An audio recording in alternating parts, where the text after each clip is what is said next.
¿Cuál tú? Dilo así. Eso. Okay. La amplia de los RFs.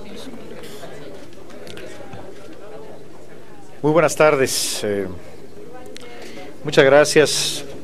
Quiero en primer lugar agradecer la hospitalidad de el presidente de la Cámara de Diputados, el diputado Silvano Aureoles, el presidente de la Junta de Coordinación Política, el diputado Manlio Fabio Beltrones, el secretario general de la Cámara, Mauricio Fara, por permitirnos utilizar este espacio aquí en el Salón de Protocolo para tener este encuentro con los representantes de los medios de comunicación, a quienes les agradezco mucho su presencia y me da mucho gusto saludar. Quiero empezar con compartir con ustedes algunos datos del paquete económico y para después, por supuesto, atender sus comentarios y preguntas. Como lo han atestiguado ya, hace unos minutos, por instrucciones del presidente de la República, el licenciado Enrique Peña Nieto, hemos hecho entrega del paquete económico 2015 a la Cámara de Diputados. Quiero informar a ustedes que dentro de un rato, a las 7 de la noche, el subsecretario de Ingresos y el procurador fiscal de la Federación harán entrega de una copia de este paquete a la mesa directiva del Senado de la República. La propuesta del paquete económico está planteada para lograr una efectiva y ágil implementación de las reformas transformadoras, las reformas profundas que han sido aprobadas por el Honorable Congreso de la Unión en los últimos 20 meses. De lo que se trata es de contribuir a través del ejercicio del gasto público a que los beneficios de las reformas se traduzcan en beneficios para la economía familiar. El paquete económico de este año parte de un marco macroeconómico que quiero compartir con ustedes. Para el pronóstico de crecimiento económico para el año 2015, incluido en los criterios generales de política económica, es de 3.7% en términos reales.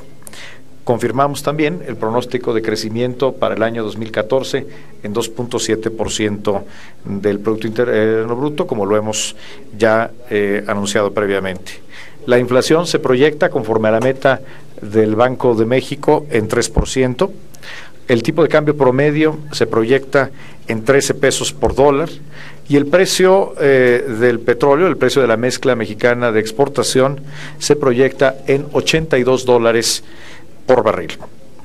La propuesta construye sobre la fortaleza de la economía y sobre los beneficios de la reforma hacendaria y hay que enfatizarlo, enfrenta la elaboración del paquete económico el reto de tener menores ingresos de carácter petrolero por la reducción dada apenas a conocer hace algunas semanas de petróleo por parte de Pemex Petróleos Mexicanos. El incumplimiento de el compromiso del presidente de la República de proveer de un entorno de certidumbre en materia de impuestos tanto a las empresas como a las familias, certidumbre que permitirá tomar decisiones de inversión, de contratación de personal. No se proponen nuevos impuestos, no se propone incrementar los impuestos existentes, ni se propone reducir algún beneficio fiscal para los contribuyentes. Por lo tanto, no se propone ninguna modificación a las leyes tributarias, a las leyes en materia de impuestos, ni se presenta el día de hoy ante la Cámara de Diputados una propuesta de miscelánea fiscal. La Ley de Ingresos de la Federación refleja el fortalecimiento de los ingresos públicos producido por la reforma hacendaria. Los ingresos totales contenidos en la iniciativa de Ley de Ingresos de la Federación para 2015 son de 4.003 miles de millones de pesos, es decir, 4 billones de pesos. Y a su interior los ingresos petroleros ascienden a 1.198.7 miles de millones de pesos y los ingresos tributarios a 1.959 millones de pesos. Los ingresos tributarios presentan un crecimiento con respecto a la ley de ingresos vigente en 2014 del 7% en términos reales, lo que implica que los ingresos tributarios alcanzarán un nivel máximo en la historia de México del 10.7% del Producto Interno Bruto. Quiero destacar que al no proponerse modificaciones al marco tributario, la ley de ingresos, el articulado del texto de la ley, de la iniciativa de ley de ingresos para 2015 es sustancialmente igual al de 2014, y las modificaciones que se presentan derivan fundamentalmente de la entrada en vigor de la reforma en materia de telecomunicaciones y particularmente de la reforma energética. Un ejemplo de ello es que los pagos de derechos por asignaciones de Petróleos Mexicanos y los ingresos por contratos irán primero, como lo marca la Constitución y las leyes secundarias de la reforma energética, primero al Fondo Mexicano del Petróleo, el cual transferirá el monto que se apruebe en ley de ingresos al gobierno federal. En materia de precios de gasolina y diésel, conforme se establece en la ley, en el año 2015 únicamente se dará un incremento al inicio del año equivalente a la expectativa de inflación y se mantendrá constante durante el resto del año el precio de la gasolina y el precio del diésel. Es decir, terminarán los incrementos mensuales, los deslices en el precio de la gasolina. El paquete económico para 2015 establece un déficit presupuestario del 1% del Producto Interno Bruto, en contraste con el 1,5% previsto para el año 2015. Para 2015 se pronostica un nivel de ingresos petrolero menor al estimado en el cierre de 2014, y esto tiene que ver con una plataforma de producción petrolera que Petróleos Mexicanos proyecta en 2.4 millones de barriles diarios. Recordemos que para la elaboración de la ley de ingresos vigente en 2014, la plataforma se consideró en 2.52 millones de barriles diarios. Esta modificación, esta reducción en la expectativa de producción de Petróleos Mexicanos implica una disminución en los ingresos petroleros equivalente a 91.500 millones de pesos. Sin embargo, debemos destacarlo.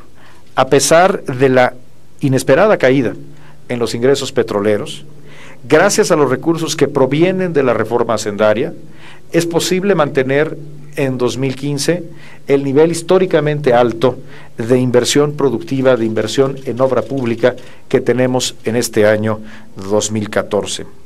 El Gobierno de la República tiene como prioridad destinar el gasto a los proyectos de inversión, de infraestructura y a los programas de gasto social que impliquen una mejora en la calidad de vida de las y los mexicanos y un impulso decidido al crecimiento económico. El gasto neto presupuestario total asciende a 4.676.000 millones de pesos, lo cual representa un crecimiento de 0.9% en términos reales respecto al proyecto de presupuestos de egresos presentado a la Cámara de Diputados para el año 2014. El gasto programable asciende a 3.633 mil millones de pesos, lo cual representa un crecimiento de 0.8%. El gasto de inversión asciende a 839.000 millones de pesos, creciendo con respecto al proyecto de presupuesto de egresos para el año 2014 en 0.6%. Algunos ramos que presentan los mayores crecimientos son comunicaciones y transportes, agricultura o turismo. Los ramos de desarrollo social muestran también crecimientos, como son el propio ramo 20 en desarrollo social, educación, ciencia y tecnología y trabajo.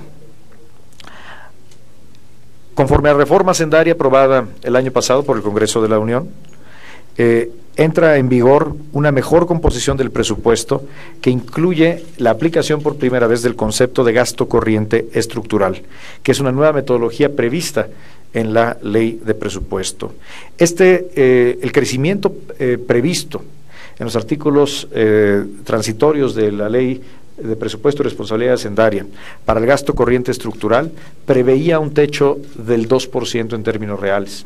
Sin embargo, el gasto corriente estructural está creciendo en la iniciativa, en el proyecto que se presenta a la Cámara de Diputados, únicamente en 0.9%. Quiero destacar que dentro del gasto corriente, el gasto en servicios personales de los ramos administrativos, es decir, del aparato administrativo del gobierno federal, disminuye en 0.1% en términos reales.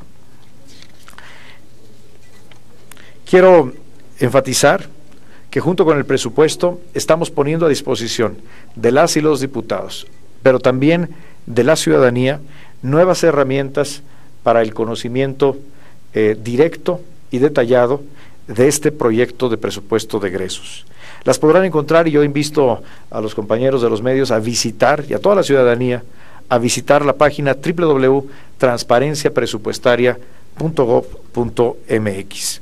Ahí encontrarán no solamente el proyecto de presupuestos que hemos presentado el día de hoy, sino también una nueva herramienta que denominamos la Plataforma de Obra Pública Abierta, por medio de la cual cualquier interesado, cualquier ciudadano puede conocer en un mapa georreferenciado la información de los proyectos de inversión que está proponiendo el Ejecutivo Federal a la Cámara de Diputados. Esto es algo que nunca se había hecho, y no solamente los diputados, sino toda la ciudadanía podrán ubicar con precisión cada uno de los proyectos de inversión que se contienen en este paquete económico.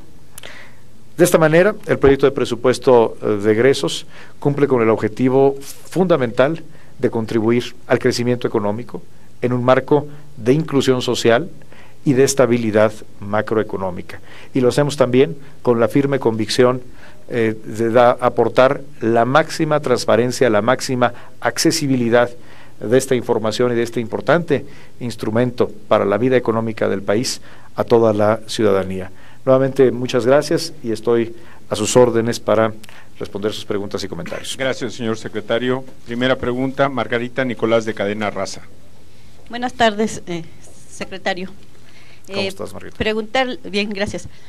Preguntarle sobre este nuevo portal que están anunciando. ¿Esto viene a dar realmente la transparencia que la gente está exigiendo sobre cómo se utilizan los recursos públicos? Inclusive el PAN decía hace unos días de que van a estar muy vigilantes del uso que se le dé al presupuesto público, porque en este año pues se le dio mucho dinero al gobierno y no se vieron muchos avances, sobre todo en el combate a la pobreza. Y también preguntar sobre un anuncio que se hacía ayer de un nuevo órgano que se va a crear, o ya se creó, para fiscalizar que Pemex y la CFE rindan cuentas exactas de lo que está ingresando por el concepto de las ventas que van a tener sobre los energéticos. ¿Hay alguna duda que pudieran por ahí evadirse algunos impuestos o que no se informara a cabalidad lo que se está vendiendo? Gracias. Son dos preguntas, Margarita, y la primera tiene que ver con la transparencia presupuestaria. Desde el inicio de la administración hemos iniciado el desarrollo de estas plataformas en Internet que permiten a cualquier ciudadano, a cualquier estudiante, especialista, por supuesto a los legisladores, conocer de manera directa y detallada cómo se están gastando, cómo se están invirtiendo los recursos públicos que derivan del impago de impuestos de los mexicanos. El año pasado dimos a conocer, por cierto, junto con la Junta de Coordinación Política de esta Cámara de Diputados, dimos a conocer la primera de estas plataformas, la que tiene que ver con el ramo 23, que es un ramo de particular interés para la Cámara de Diputados, puesto que muchos de los recursos que son asignados por los diputados se han reflejado históricamente en este ramo 23. Ahora estamos dando un paso adicional muy importante. Estamos pasando a la nueva plataforma para todos y cada uno de los proyectos de obra pública, no solamente del ramo 23, sino de todas las dependencias, como pueden ser la Secretaría de Comunicaciones y Transportes, la Comisión Nacional del Agua o Comisión Federal de Electricidad y Petróleos Mexicanos. Esta plataforma abierta lo que permite por primera vez a la ciudadanía es conocer dónde estarán las obras, y una vez que entramos en el ejercicio del presupuesto, como ya se puede ver en el nuevo portal del ramo 23, es ver cómo va el ejercicio del presupuesto, cuál es su avance presupuestal, cuál es su avance financiero y cuál es el avance físico también.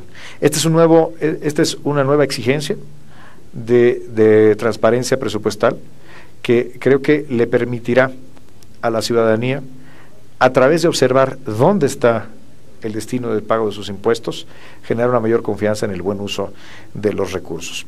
Con respecto a los anuncios que hizo ayer o antier, en la noche, la Secretaría de Energía, se refieren a los nombramientos, a las propuestas de nombramientos que conforme a la Constitución debe el Ejecutivo hacer al Senado de la República para integrar 5 órganos. 2 son órganos reguladores que son la Comisión Nacional de Hidrocarburos y la Comisión Reguladora de Energía. 2 son los consejos de administración de las nuevas empresas productivas del Estado, Petróleos Mexicanos y Comisión Federal de Electricidad. Y el quinto órgano es el al que tú te refieres, que es el Comité Técnico del Fondo Mexicano del Petróleo. El Fondo Mexicano del Petróleo es un órgano creado desde la Constitución, en la reforma energética aprobada en diciembre del año pasado, y el cual cuenta ya con una ley reglamentaria promulgada el 11 de agosto por el presidente de la República tras su aprobación en el Congreso de la Unión, que lo que prevé es que este fondo será el administrador de los recursos que deriven para el Estado mexicano de la explotación de los recursos naturales, particularmente aquellos que derivan de los pagos por asignaciones a Petróleos Mexicanos y los contratos que conforme a la reforma energética vengan en el futuro. El Fondo Mexicano del Petróleo es el instrumento que utilizará el Estado mexicano para canalizar los recursos derivados del aprovechamiento del petróleo hacia el gobierno de la República y de ahí también hacia los estados y los municipios, y también para los fines que prevé la Constitución, que son el ahorro público y el financiamiento de proyectos de inversión en ciencia y tecnología, en capital humano, en becas, por ejemplo, que prevé la Constitución para el destino del Fondo Mexicano del Petróleo. El Fondo Mexicano del Petróleo es tal vez una de las herramientas más importantes que tendrá México en los próximos años y, si me permite decirlo, en las próximas generaciones, para darle mayor solidez a las finanzas públicas y también para convertir los recursos que hoy están en el subsuelo en la forma de petróleo y gas en obras de infraestructura, en desarrollo y en ciencia y tecnología. Estos nombramientos están a consideración ya del Senado de la República, que conforme lo marca la Constitución tiene un periodo de 30 días para decidir al respecto. Víctor Chávez, El Financiero. Buenas tardes, secretario. Dos Víctor, aspectos nada más. Yo quisiera saber cuál es el sustento que tiene usted para una cifra de crecimiento que parecería muy optimista en estos tiempos en que pues los números de crecimiento se ha convertido prácticamente en un ejercicio de quiniela en todos lados. Si hay una esperanza de que las reformas pudieran ya tener frutos en la primera parte del 2015, cuando han dicho que no es así. Y la segunda parte, si no sería posible tener un ajuste mayor en el gasto corriente, cuando parecería que el 0.1% es muy poco, y cuando se tienen salarios altísimos en la burocracia en un país de alta pobreza. Gracias. Gracias, Víctor. Con respecto a la estimación de crecimiento económico, lo hemos dicho y aquí lo reitero, las estimaciones de crecimiento económico que hace la Secretaría de Hacienda están basados en la información estadística y los análisis técnicos, econométricos que se requieren para hacer este tipo de estimaciones. Para el año que entra estamos estimando el crecimiento de nuestra economía en 3.7%. Este crecimiento, ¿cómo compara contra lo que el resto de los analistas del mercado, los especialistas de los bancos, de las casas de bolsa, especialistas del mercado financiero están pronosticando?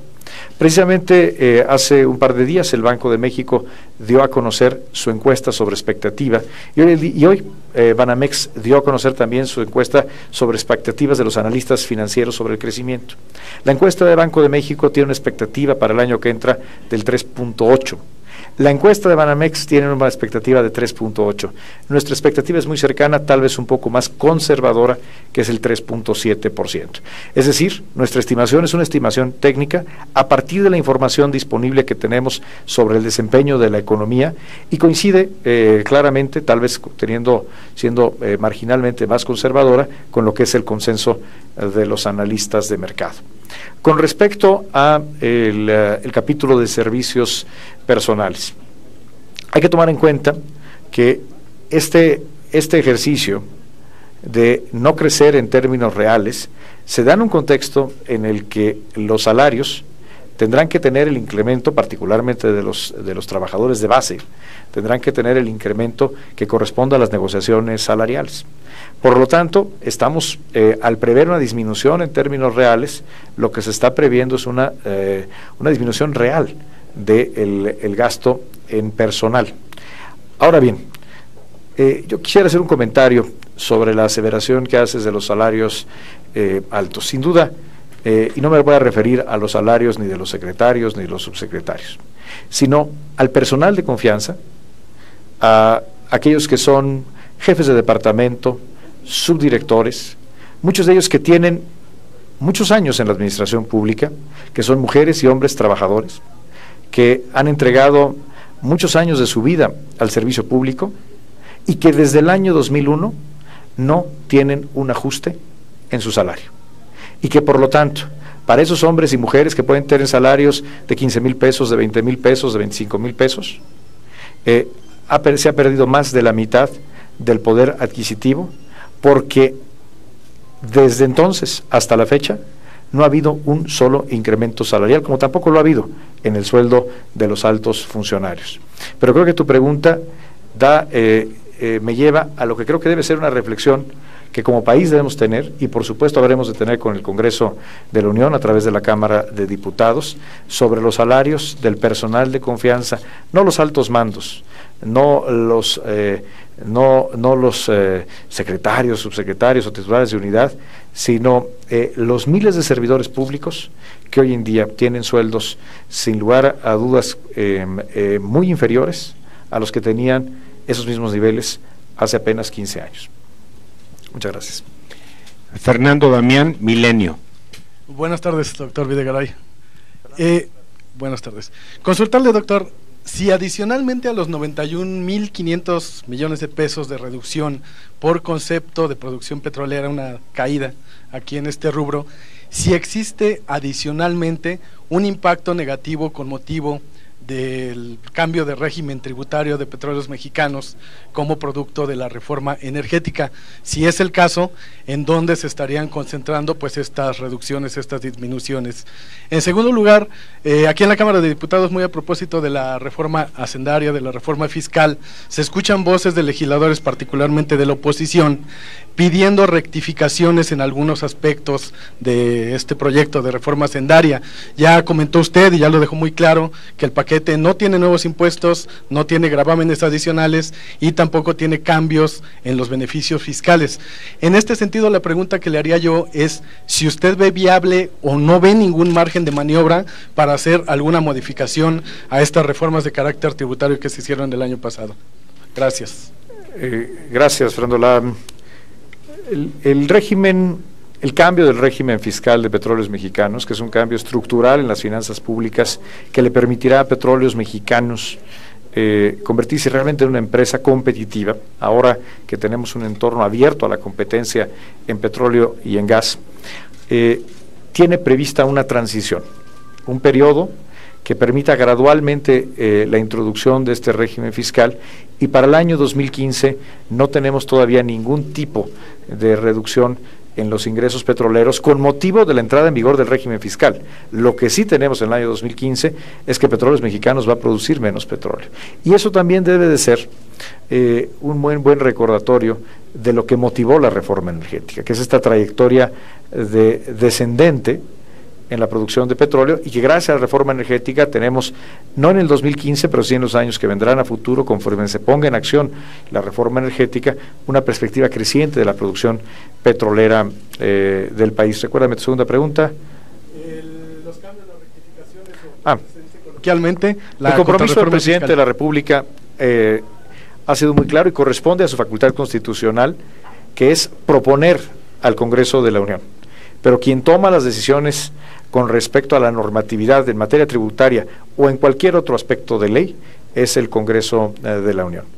Si la Cámara de Diputados y después el Senado de la República decidieran hacer modificaciones al marco tributario que implique menores ingresos, naturalmente tendrán la propia Cámara de Diputados que hacer las reducciones a los programas de inversión pública de gasto, en un contexto en el cual ya estamos enfrentando menores ingresos petroleros y también un escenario de reducción del déficit en los términos de la Ley de Presupuesto y Responsabilidad Hacendaria. Pero repito, el compromiso del presidente de la República, que es un compromiso para toda la administración, se cumple ya para este 2015, que es no proponer al Congreso de la Unión ni nuevos impuestos ni incrementos a los impuestos existentes o reducciones a los tratamientos fiscales. Quien tiene la última palabra, por así definirlo en nuestra Constitución, por supuesto, es el Congreso. Última pregunta, Roberto Garduño, La Jornada. Doctor, buenas tardes. Roberto, me da mucho gusto saludarte. Bueno, gracias. El próximo año, doctor, va a ser un año de elecciones. Tiene que ver también el presupuesto para el próximo año con ese tema, sobre todo porque la oposición política al gobierno ya comienza a reclamar que se guardan ciertas bolsas de recursos en algunas de las dependencias federales para ser usadas con el fin electoral. Primero, si nos puede aclarar sobre ese punto. Después, más allá de las expectativas y de las encuestas de crecimiento que tienen los distintos factores que las elaboran para poder medir el crecimiento el próximo año, la sociedad requiere, el pueblo, que se le explique o que se le augure por lo menos que ahora sí va a crecer la economía, porque se refleja este crecimiento en los bolsillos de la gente, del pueblo. Quisiera que nos hiciera un comentario más allá de las expectativas técnicas. Y por último, permítame, no soy acostumbrado a hacer tantas preguntas, pero dado que son una ronda de solamente 4, la tercera es, si ya se contempla en el presupuesto, y nos lo puede decir, ¿cuál va a ser la primera inversión para el próximo año para la gran obra del sexenio que va a ser el aeropuerto por parte del gobierno? Muchas gracias. Gracias, Roberto. Perdón, secretario, perdón, le faltó contestar una pregunta de mi compañero Víctor Chávez acerca del déficit. ¿Cuál era la pregunta? Del déficit, que si se iba a poder alcanzar el 1%. Bueno, muy rápidamente, si lo hemos propuesto, naturalmente es porque tenemos la convicción de que es absolutamente lograble y el diseño del presupuesto de egresos así lo prevé.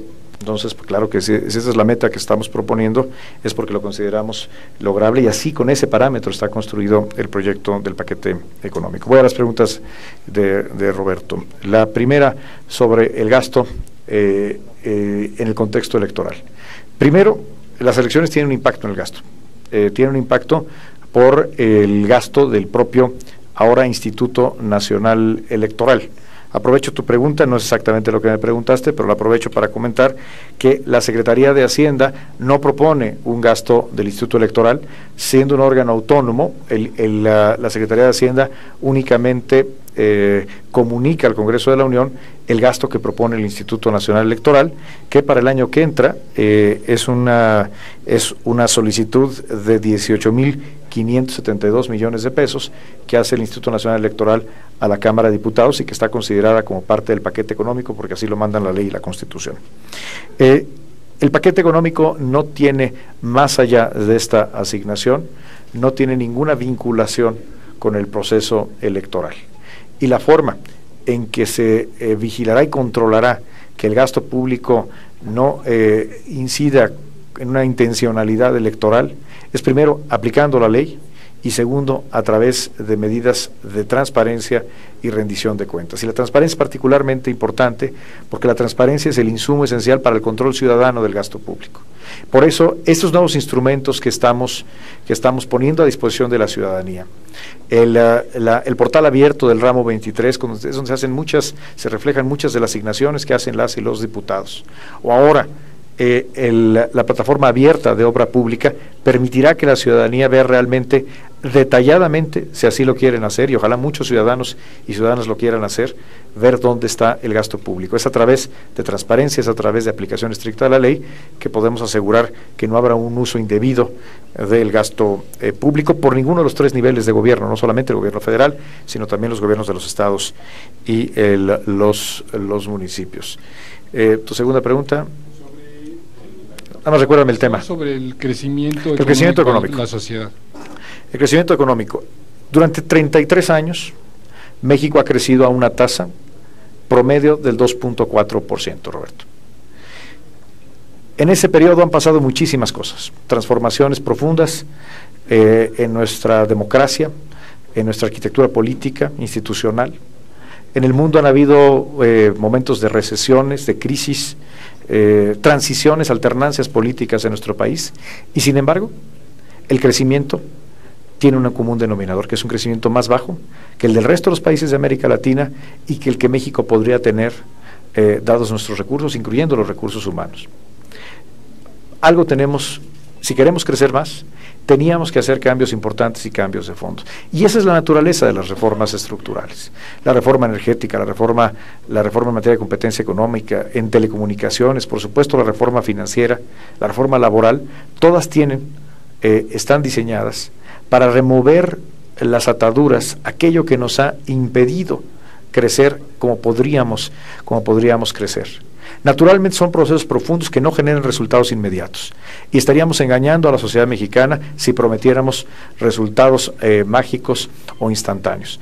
El proceso de reformas no es así. El proceso de reformas implica una aplicación gradual y tenemos la convicción que con la aplicación correcta de estas reformas, poniendo en acción estas reformas, lograremos una aceleración del crecimiento económico en tasas que deberán rondar el 5% de crecimiento hacia el final de la administración y el final de la década de manera sostenida.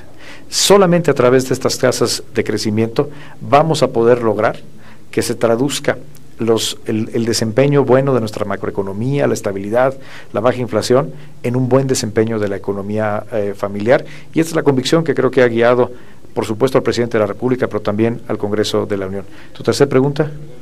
Sobre el aeropuerto. Te comparto el dato. El aeropuerto, como se explicó en la conferencia de prensa el día de ayer, es una obra que realizará y llevará a cabo el gobierno federal con una mezcla de recursos autofinanciados por los ingresos del aeropuerto, que ya están empezando a obtenerse a partir de del pago de derechos que recibe el aeropuerto, y también con una mezcla de recursos fiscales que serán recuperables por los ingresos que generará en el futuro el nuevo aeropuerto y también por el aprovechamiento del inmueble actual donde está el aeropuerto Benito Juárez. Tenemos ya una asignación en este proyecto de presupuesto de egresos para el aeropuerto de la ciudad, el nuevo aeropuerto de la Ciudad de México, que corresponde a 16,219 millones de pesos. De estos, 10,371 están en el ramo de la Secretaría de Comunicaciones y Transportes y 5,847 están en la Comisión Nacional del Agua, porque tienen que ver con obras para asegurar la sustentabilidad en materia tanto de drenaje como de agua potable contra inundaciones del nuevo aeropuerto y de la zona aledaña al nuevo aeropuerto.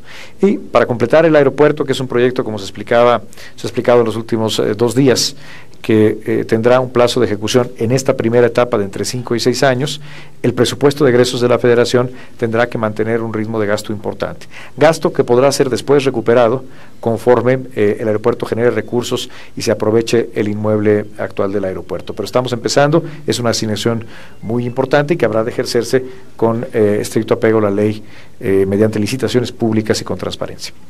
Muchas gracias. Secretario, Alberto. sabemos lo complicado de su agenda. ¿Podría aceptar una pregunta más? Con mucho gusto, nos echamos una más. Alberto Verduzco, del Universal. ¿Dónde andas, Alberto?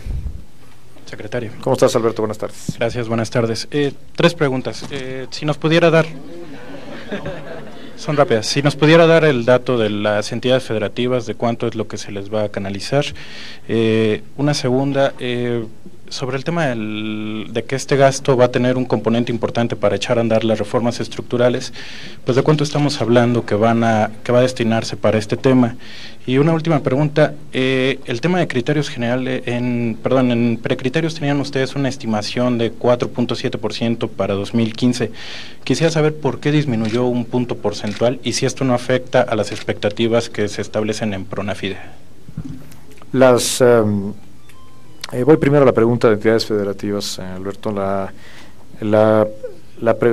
El monto que está previsto en los fondos para entrega a los gobiernos locales por conceptos de participaciones federales, lo que es conocido como el ramo 28, las aportaciones federales a través del ramo 33 y diversos convenios de coordinación en materia de descentralización, reasignación y subsidios, suman 1,526 millones de pesos, lo cual representa un incremento del 0.6% en términos reales. Las participaciones representan 605,000 millones de pesos y las aportaciones 590,000 millones de pesos. ¿Tu segunda pregunta, Alberto? Las reformas prevén distintos instrumentos para la aplicación de las mismas. Un caso, por ejemplo, es la reforma educativa, donde en la reforma se prevén los fondos para escuelas de tiempo completo, o el llamado fondo de la reforma educativa, en el cual este año se atenderán a 20,000 escuelas para equiparles con pisos, techos, bancas, sanitarios que actualmente no tienen y que las hemos identificado a través del censo educativo que se realizó recientemente. Estos programas están nuevamente incluidos en el presupuesto de egresos de la Federación, y por lo tanto el presupuesto se convierte en un elemento importante para que la reforma educativa realmente ocurra.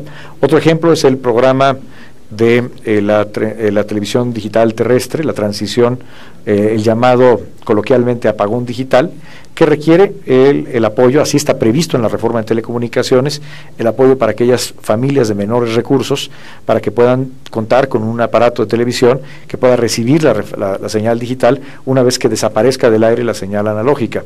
Esto está reflejado también en el presupuesto de egresos de la Federación. En materia de la reforma energética, existen ahí los diferentes fondos, por ejemplo, en materia de investigación y de ciencia, específicamente en materia energética, que ya están reflejados en el presupuesto de egresos de la Federación. Lo mismo los programas, por ejemplo, de la Secretaría de Agricultura, que apoyan los programas de garantía de la Financiera Nacional de Desarrollo, los programas del Instituto del Emprendedor, del Fondo del Emprendedor, que apoyan los créditos y las garantías de Nacional Financiera, son un componente muy importante para la implementación de la reforma financiera. Entonces son elementos que están de manera transversal en las distintas dependencias, en los distintos ramos, pero que son indispensables para que estas reformas se traduzcan en beneficios concretos para la gente, sean en el campo, sean en materia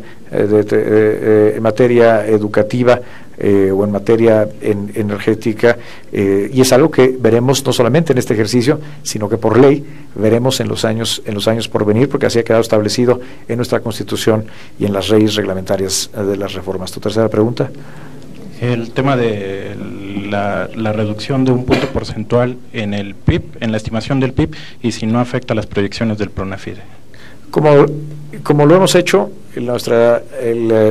en cada vez que revisamos nuestras proyecciones de crecimiento económico, las proyecciones, las estimaciones, que en realidad son estimaciones, se realizan con la información disponible, toda la información disponible al momento que hacemos las estimaciones. Y así como hoy podemos ratificar nuestra estimación de crecimiento económico para este año 2014 en 2.7%, hoy la información disponible nos arroja un crecimiento para el año que entra del 3.7%, que decía yo hace un momento es muy consistente, incluso ligeramente más conservador que lo que están haciendo el resto de los analistas. En los criterios generales de política económica se prevé también, así lo marca la ley, nuestra estimación para el crecimiento económico de los próximos años, y lo que te puedo adelantar es que la estimación que hacemos para el último año de la administración y hacia el final de la década es superior al 5%, es una estimación del 5.2%, pero sin duda partimos de un inicio con un crecimiento menor al originalmente esperado, y mucho tiene que ver con el arranque, el primer trimestre que tuvimos este año, que por distintos factores tuvo un crecimiento menor al esperado. Ahora bien, lo importante es que conforme los indicadores que estamos viendo en este momento, la economía mexicana claramente ya está en un proceso de expansión. Lo vimos en los indicadores, por ejemplo, los indicadores coincidentes del INEGI están ya durante 3 meses consecutivos en fase de recuperación. Los indicadores adelantados están en fase de expansión, y así lo vemos en los diferentes indicadores que arroja nuestra economía cada semana, que nos permiten afirmar con bases objetivas que la economía está creciendo. Conforme las reformas estructurales entren en vigor y su implementación tenga un efecto sobre la economía, y no solamente es la reforma energética, también es la reforma en telecomunicaciones, la reforma financiera, por mencionar 3 de ellas, tendremos tasas de crecimiento más robustas, que lo importante es que no solamente sean elevadas, sino que sean sostenibles, y para ello requerimos una transformación estructural, como lo que gracias al Congreso de la Unión, gracias a esta Cámara de Diputados, se ha dado en estos últimos 20 meses. Con esto termino. Les agradezco a todos su presencia, muchas gracias, y seguro nos veremos por aquí el miércoles de la semana entrante. Cámara de Diputados, 62ª legislatura.